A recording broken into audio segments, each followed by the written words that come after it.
Sections from the complete works of Swami Vivekananda, Part 22, Reply to the Address of Welcome at Ramnath. Section 2. The sannyasin, as you all know, is the ideal of the Hindu's life, and everyone by our Shastras is compelled to give up. Every Hindu who has tasted the fruits of this world must give up in the latter part of his life. And he who does not is not a Hindu and has no more right to call himself a Hindu. We know that this is the ideal to give up after seeing and experiencing the vanity of things. Having found out that the heart of the material world is a mere hollow containing only ashes, give it up and go back. The mind is circling forward as it were towards the senses, and that mind has to circle backwards. The pavritti has to stop and the nivritti has to begin. That is the ideal. But that ideal can only be realized after a certain amount of experience. We cannot teach the child the truth of renunciation. The child is a born optimist. His whole life is in his senses. His whole life is one mass of sense enjoyment. So, there are childlike men in every society who require a certain amount of experience of enjoyment to see through the vanity of it, and then renunciation will come to them. There has been ample provision made for them in our books, but unfortunately, in later times, there has been a tendency to bind everyone down by the same laws as those by which the sannyasin is bound, and that is a great mistake. But for that, a good deal of the poverty and the misery that you see in India need not have been. A poor man's life is hemmed in and bound down by tremendous spiritual and ethical laws for which he has no use. Hands off. Let the poor fellow enjoy himself a little, and then he will rise himself up, and renunciation will come to him of itself. Perhaps in this line we can be taught something by the Western people, but we must be very cautious in learning these things. I am sorry to say that most of the examples one meets nowadays of men who have imbibed the Western ideas are more or less failures. There are two great obstacles on our path in India: the silo of old orthodoxy and the Charybdis of modern European civilization. Of these two, I vote for the old orthodoxy and not for the Europeanized system. For the old orthodox man may be ignorant, he may be crude, but he is a man, he has a faith, he has strength, he stands on his own feet, while the Europeanized man has no backbone. He is a mass of heterogeneous ideas picked up at random from every source, and these ideas are unassimilated, undigested, unharmonized. He does not stand on his own feet, and his head is turning round and round. Where is the motive power of his work in a few patronizing pats from the English people? His schemes of reforms, his vehement vituperations against the evils of certain social customs have as a mainspring some European patronage. Why are some of our customs called evils? Because the Europeans say so.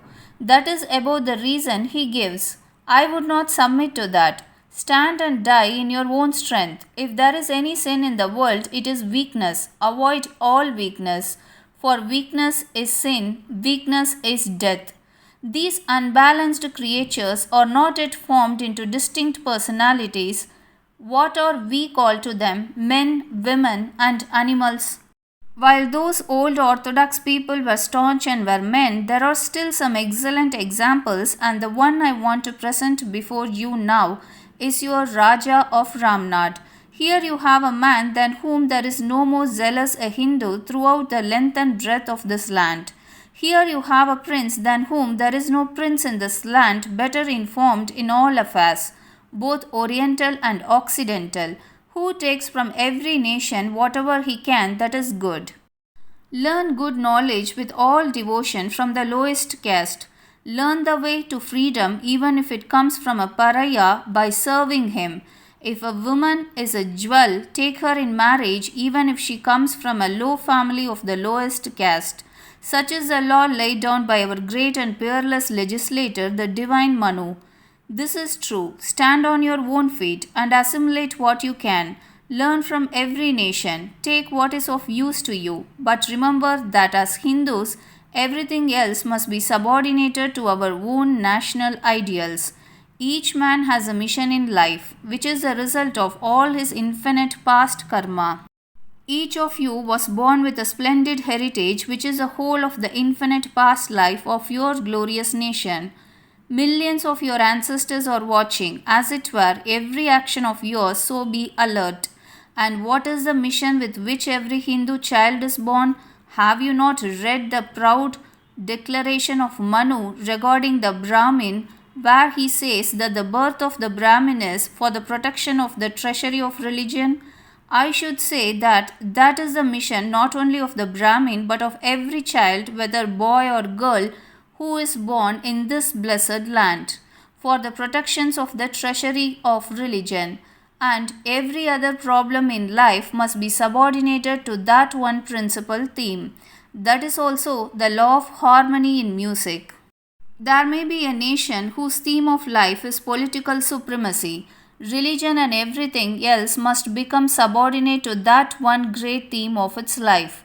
But here is another nation whose great theme of life is spirituality and renunciation, whose one watchword is that this world is all vanity and a delusion of 3 days, and everything else, whether science or knowledge, enjoyment or powers, wealth, name or fame, must be subordinated to that one theme. The secret of a true Hindu's character lies in the subordination of his knowledge of European sciences and learning of his wealth, position, and name to that one principal theme which is inborn in every Hindu child, the spirituality and purity of the race. Therefore, between these two, the case of the orthodox man, who has the whole of that life spring of the race, spirituality, and the other man whose hands are full of Western imitation jewels but has no hold on the life giving principle, spirituality, of these, I do not doubt that every one here will agree that we should choose the first, the orthodox, because there is some hope in him. He has the national theme, something to hold to, so he will live, but the other will die. Just as in the case of individuals, if the principle of life is undisturbed, if the principal function of that individual life is present, any injuries received as regards other functions are not serious, do not kill the individual. So, as long as this principal function of our life is not disturbed, nothing can destroy our nation. But mark you, if you give up that spirituality, leaving it aside to go after the materializing civilization of the West, the result will be that in 3 generations you will be an extinct race, because the backbone of the nation will be broken, the foundation upon which the national edifice has been built will be undermined, and the result will be annihilation all around.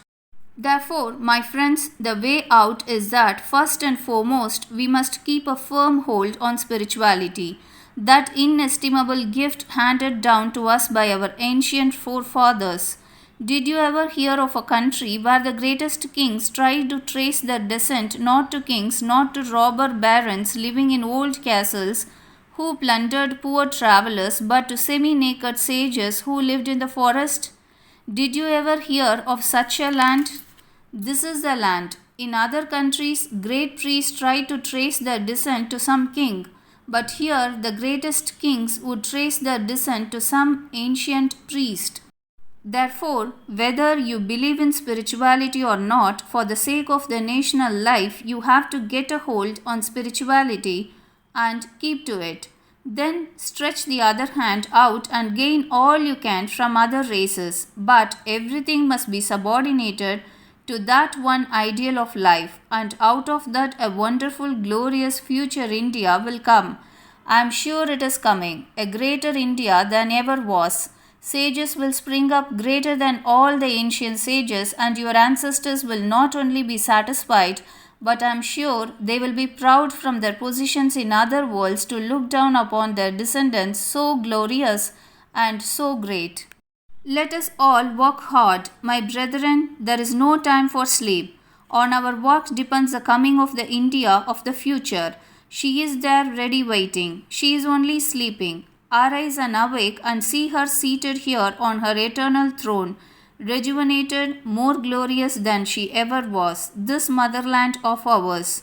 The idea of God was nowhere else ever so fully developed as in this motherland of ours, for the same idea of God never existed anywhere else. Perhaps you are astonished at my assertion, but show me any idea of God from any other scripture equal to ours. They have only clan gods, the God of the Jews, the God of the Arabs, and of such and such a race, and their God is fighting the gods of the other races. But the idea of that beneficent, most merciful God, our Father, our Mother, our friend, the friend of our friends, the soul of our souls, is here and here alone. And may He, who is the Shiva of the Shaivites, the Vishnu of the Vaishnavites, the Karma of the Karmis, the Buddha of the Buddhists, the Jinnah of the Jains, the Jehovah of the Christians and the Jews, the Allah of the Mohammedans, the Lord of every sect, the Brahman of the Vedantist, He, the all-pervading, whose glory has been known only in this land, may He bless us, may He help us, may He give strength unto us, energy unto us to carry this idea into practice. May that which we have listened to and studied become food to us, may it become strength in us, may it become energy in us to help each other. May we, the teacher and the taught, not be jealous of each other. Peace, peace, peace, in the name of Hari.